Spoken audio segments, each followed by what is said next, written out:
नमस्कार, आइए सुनते हैं शीतला माता व्रत कथा। शीतला माता के पूजन संबंधी पौराणिक कथा के अनुसार एक बार एक राजा के इकलौता पुत्र को शीतला निकली। उसी के राज्य में एक काछी पुत्र को भी शीतला निकली हुई थी। काछी परिवार बहुत गरीब था पर भगवती का उपासक था। वह धार्मिक दृष्टि से जरूरी समझे जाने वाले सभी नियमों को बीमारी के दौरान भी भली भांति निभाता रहा। घर में साफ सफाई का विशेष ख्याल रखा जाता था। नियम से भगवती की पूजा होती थी। नमक खाने पर पाबंदी थी। सब्जी में ना तो छोंक लगता था और ना कोई वस्तु भुनी तली जाती थी। गरम वस्तु ना वह स्वयं खाता ना शीतला वाले लड़के को देता था। ऐसा करने से उसका पुत्र शीघ्र ही ठीक हो गया। उधर जब से राजा के लड़के को शीतला का प्रकोप हुआ था, तब से उसने भगवती के मंडप में शतचंडी का पाठ शुरू करवा रखा था। रोज हवन व बलिदान होते थे। राजपुरोहित भी सदा भगवती के पूजन में निमग्न रहते। राजमहल में रोज कढ़ाई चढ़ती, विविध प्रकार के गरम स्वादिष्ट भोजन बनते। सब्जी के साथ कई प्रकार के मांस भी पकते थे। इसका परिणाम यह होता कि उन लजीज भोजनों की गंध से राजकुमार का मन मचल उठता। वह भोजन के लिए जिद करता। एक तो राजपुत्र और दूसरा इकलौता। एक सी कारण उसकी अनुचित जिद भी पूरी कर दी जाती। इस पर शीतला का कोप घटने के बजाय बढ़ने लगा। शीतला के साथ साथ उसे बड़े बड़े फोड़े भी निकलने लगे, जिनमें खुजली व जलन अधिक होती थी।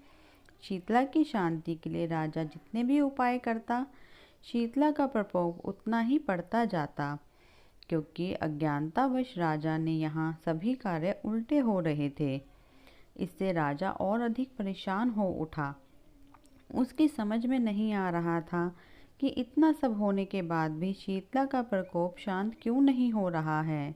एक दिन राजा के गुप्तचरों ने उन्हें बताया कि काछी पुत्र को भी शीतला निकली थी, पर वह बिल्कुल ठीक हो गया है। यह जानकर राजा सोच में पड़ गया कि मैं शीतला की इतनी सेवा कर रहा हूँ, पूजा व अनुष्ठान में भी कोई कमी नहीं, पर मेरा पुत्र अधिक रोगी होता जा रहा है, जबकि काछी पुत्र बिना सेवा पूजा के ही ठीक हो गया।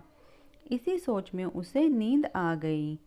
श्वेत वस्त्र धारिणी भगवती ने उसे स्वप्न में दर्शन देकर कहा, हे राजन, मैं तुम्हारी सेवा अर्चना से प्रसन्न हूँ, इसीलिए आज भी तुम्हारा पुत्र जीवित है। इसके ठीक ना होने का कारण यह है कि तुमने शीतला के समय पालन करने वाले योग्य नियमों का उल्लंघन किया। तुम्हें ऐसी हालत में नमक का प्रयोग बंद करना चाहिए।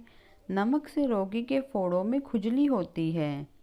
घर की सब्जियों में छोंक नहीं लगाना चाहिए, क्योंकि इसकी गंध से रोगी का मन उन वस्तुओं को खाने के लिए ललचाता है। रोगी का किसी के पास आना जाना मना है, क्योंकि यह और लोगों को भी होने का भय रहता है। अतः इन नियमों का पालन कर, तेरा पुत्र अवश्य ही ठीक हो जाएगा। विधि समझाकर देवी अंतर ध्यान हो गई। प्रातः से ही राजा ने देवी की आज्ञा अनुसार सभी कार्यों की व्यवस्था कर दी। इससे राजकुमार की सेहत पर अनुकूल प्रभाव पड़ा और वह शीघ्र ही ठीक हो गया। इसी दिन भगवान श्री कृष्ण और माता देवकी का विधिवत पूजन करके मध्यकाल में सात्विक पदार्थों का भोग लगाने की मान्यता है। इस तरह पूजन एवं कथा वाचन से पुण्य की प्राप्ति तथा कष्टों का निवारण होता है। ऐसी और जानकारी के लिए प्लीज़ हमारे चैनल को लाइक, शेयर एंड सब्सक्राइब करें। धन्यवाद।